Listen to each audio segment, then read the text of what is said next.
I have some great HOA stories for you today, and you're going to love that title story too. Here's our first one. HOA story time. You need to follow the law. Okay, no problem. By Unintegrity.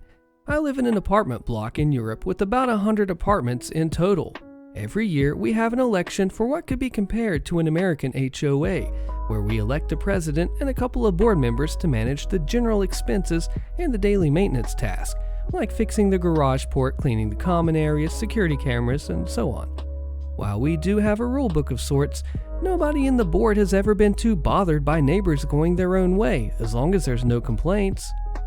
I am the president of this HOA as of today, and I have had my fair share of interesting neighbors, but this one takes the cake.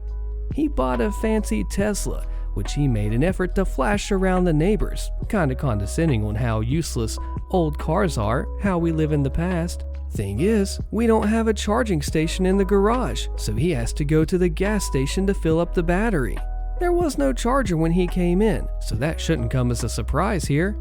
But as soon as he got the car, he started pestering the board, asking about the EV charger. We need to keep up with the modern times, you know? We repeatedly answered that it's in our plans and that we would love to get him on board to help us, as he was the main interested person for the task. This should make the process much more efficient. He never responded to the invitation to join and to help. There's even a small payment for the board members, and we are slammed with other higher priority tasks that have suddenly popped up, like fire alarm upgrades, changing parts of the sprinklers, and so on, so we really cannot use much time in EV charging, although we all agree that we have to get that going.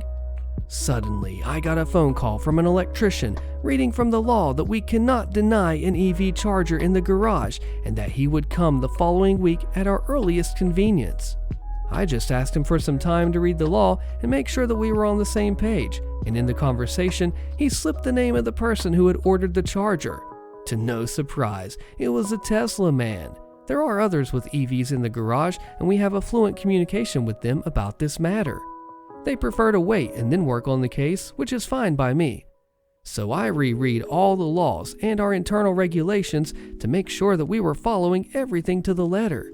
It turns out that the law forces an HOA to facilitate the infrastructure for EV charging, not the stations themselves, as long as there is not a force majeure reading against it, like economical reasons. And our internal regulations state that changing essential infrastructure of the building needs to be done under the approval of the General Assembly, which happens once a year.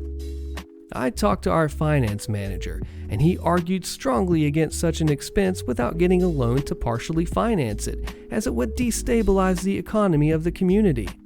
With all that, we decided to comply with the regulations fully. We won't decide on any structural changes on the building until the next General Assembly. We need a person dedicated to following the steps of finding providers, comparing offers, and presenting them first to the board, and then to the rest of the neighbors. This also includes safety measurements for the upgraded infrastructure. Once we have a budget, we will find bank offers for the loan that we will have to take most likely, and then we need to hire a lawyer to update the rulebook to account for the use of chargers in the garage. As steps 1 and 3 are dependent on the General Assemblies, the process will inevitably be prolonged in time, and we know that the neighbors are generally against taking up a loan that will increase their monthly cost. So he will have to fight an uphill battle for being a pain in the butt. The best part of this is that before all this happened, we were considering setting a temporary charging station for everyone, instead of the ideal solution of everyone being free to set their charger on the spot. That would not require a loan and was planned to be done during 2022. Now, we will have to ask the Assembly if this is an interesting way forward and abide by the response. I feel bad for the EV owners because when the Tesla guy invoked the rules, the game changed and now they have to wait for all the official process instead of having a temporary, just A-OK solution while we got the rest in place. Do you agree with Mr. HOA President here, or is he in the wrong? Let me know. Cut down the trees, let me move my bins so you can look at them. Posted by Wild A Guess. Hopefully this is a short tale. So we have new neighbors, and they seem to be awful. They moved in 5 days ago, and for 4 days did nothing but chainsaw down all the trees and bushes on their land. All this greenery is about 40 years old. They also parked all over the place, blocking access for other neighbors. These aren't big houses, but it's a very leafy green place with trees everywhere. We live in a subsidence area, and the trees drink a lot of water, preventing runoff, and they help keep the water table down a bit.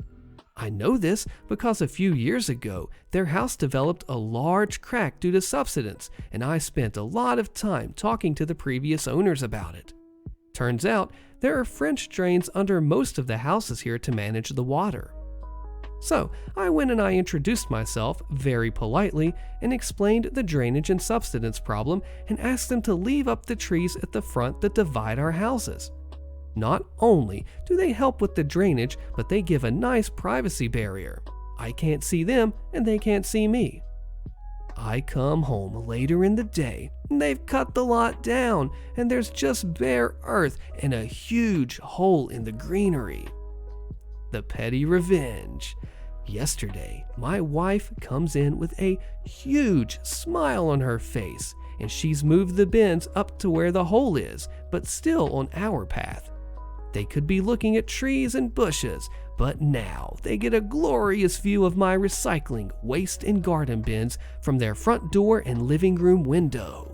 For context, this is UK based, not in an HOA or other madness. We live in a conservation area, but our trees don't qualify for preservation orders. Even more pettiness in the comments. To make sure they get a constant waft of fauted breeze is a simple trick, assuming one has wheelie bins here and the prevailing wind is in their direction.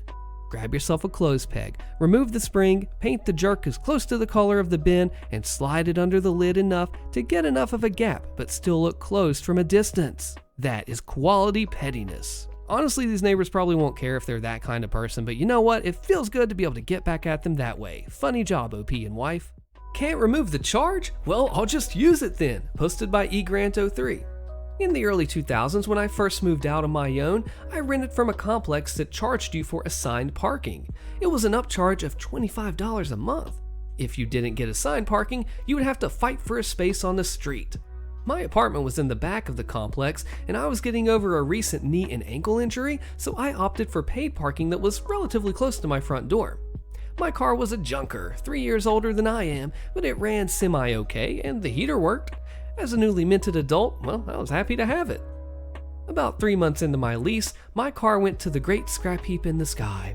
I had gotten used to the local transit system and discovered a nearby store would drop off groceries for me. This was long before Walmart and other stores started doing it, so it was cheaper than figuring out a month's supply on the bus. So I opted not to replace my car and utilize the bus pass that my work reimbursed me for. I went to my leasing office and told them that I no longer needed the space and would you please remove the extra charge from my bill. The manager at the desk was new and had never been asked that before. She promised to look into it and let me know. I was naive and I figured it would be gone come next month. Nope, it was still there. I paid all but the parking space and called up the complex. Same girl. She said she was awaiting word from higher ups and offered me a credit for the charge as a one-time courtesy. I reminded her that I no longer owned a car. I hadn't just changed my mind. I told her that the space had been empty for close to a month now and that I won't be utilizing it. She said she understood loud and clear and would get it sorted by next month. 3 days before rent was due, she finally got back to me. Apparently, it was in my lease and couldn't be removed without breaking the lease and signing a new one. Even if I didn't move out, the lease breaking and initiation fees would be charged to me, and my rent would go up to the new current market value. This would be over $1,000, so it's not an option for someone freshly on their own. I kept the parking space on the lease. 3 weeks later, I was reviewing my lease to get the phone number for maintenance and noticed the clause for the parking space. Essentially, I could park, quote, a motorcycle, scooter such as a Vespa, car, truck, SUV, or trailer, end quote, in the space. Gears were turning. For me to be in compliance, I had to have wheels on anything parked in my space. So I went to my local version of Craigslist and I found a wheeled container similar to a shipping container. It wasn't cheap, but it was worth every cent. The complex offered storage sheds at an upcharge too. Being fresh out of high school, I didn't have much to store. My neighbor, though, did. I threw a lock on the unit and offered it to my neighbor for half the cost of a shed, $35 a month. He was able to move his stuff out of his storage unit where he was paying over $100 a month, and the container was available 24/7, 365. He was happy for the arrangement and paid several months in advance. The complex put several tow stickers for out of compliance on the trailer, but I called the tow company and faxed them a copy of the lease where it says trailers are allowed. The container was registered with the county as a utility trailer, so there's nothing they could do. They tried to fine me for improper parking, but again, I had proof that I was within my rights. They even offered to remove the charge for parking on my lease if I would relocate the container. With what my neighbor was paying, I could cover my water bill every month, so I declined. I stayed 18 months and sold the trailer to my neighbor when I moved out. He had to rent a car to relocate it to his assigned space, but he said it was worth the couple hundred he paid. He ended up saving over $1,000 a year renting from me. Other neighbors even started bringing in their own containers too, even if it meant getting a second space. Sheds were being vacated at such a large volume, the complex tried to give them away at 6 months free. Few took them up on it. The complex amended the new leases to exclude trailers, but they could do nothing about those that already had them in the spot. Instead of moving out and giving notice, renters would reassign their lease to new people so they could be grandfathered into the trailer clause. I drove by the facility 2 years or so after I moved out, going to friends for Thanksgiving. The complex had been sold to a new owner and changed their name. But wouldn't you know, there were still about a dozen wheeled shipping containers parked in that lot. This happened when I just graduated university. I had my main job over the weekend, which paid the living, and a side job at a large mobile phone and broadband selling company, basically retail, but with phones. The shop was located inside a larger retail store as an island in the middle, and of course, a lot of people didn't know about it, and didn't exactly visit our store to buy a contract or an upgrade. Instead, they would go to the store on the high street, which was a lot nicer and bigger compared to our island. A few important details about the store. The working times are usually 9 till 2000 hours on the weekdays. Tills have to be shut at 8 p.m., otherwise it causes issues with accounting. Staff members, unless they're warehouse, cannot stay past 8:10 or 8:15 due to insurance reasons, and only the managers can lock the store up. Warehouse can stay later and they have their own exit, however it can't be used by those who are not working in the warehouse. When you start and finish, you have to put the times in a special machine which compares them to your rota, same when you go to lunch. If you finish earlier than you're scheduled, then the machine will automatically put it as unauthorized absence. The other option is putting it as sick. You cannot take holiday on the day, and the times of the rota cannot be changed on the day either. So you can't put someone as starting at 9 and change the same day as the starting at 10, as it wouldn't allow you to. If you forgot to clock out, the extra time will be counted as overtime and only the manager can amend it, but they cannot make it that you worked less than what's on the rota. However, it's also a lot easier to amend the times on the same day, as if you're trying to do it the next day, you'll need the details of the member of staff to do it, like their memorable word and so on. Also in our island store, you must have at least 2 employers working during the same hours, as per company policy. It was my last day at said store. My manager decided to let me go because I didn't attend a shift due to being in the hospital, and I was still on my probation. I was told that I still have to work the notice period, which was 2 weeks. My manager, I'll call him Dan, had to create rotas 2 weeks in advance as per company policy. He can change the rotas up to last Friday of the week, meaning that he can change next week's rota on the Friday before, but not after. So, Dan scheduled me on my last day on a 1700 to 2100 hour shift when my usual shifts are 16 to 20. I have asked him if this was correct both personally and in the team group chat, and he confirmed it. Dan was also the type of those whiny managers who don't do anything but complain about everything, and they don't bother to train you or show you the ropes. So I kinda knew he made a mistake, but decided not to mention it. Cue malicious compliance. Friday rolls on, I'm hungry, so I decided to have a late lunch before my shift starts. I'm putting the order through and notice Dan is trying to call me. I decline. I finish my order to feel that Dan is trying to call me again alongside with a few texts received from him. I decide to reply. Dan says, Hey, where are you? You are not at the store and it's already past 4 and we have one of the higher-ups checking how things are going. Oh, I'm having lunch, I say. I'm not scheduled till 5 p.m., remember? Well, no, you are lying. Your shifts are always 4 till 8. I make sure of it. Get here. I can't stay as I have to try the food that will be served at my wedding and compose the menu. Oh, sorry, but I really can't. I have just ordered lunch and I'm waiting for it to be ready and then I have to eat. I've asked you if the rota is correct and you said it is, but in case if you don't believe me, I'll send you a screenshot and I'll see you at 5.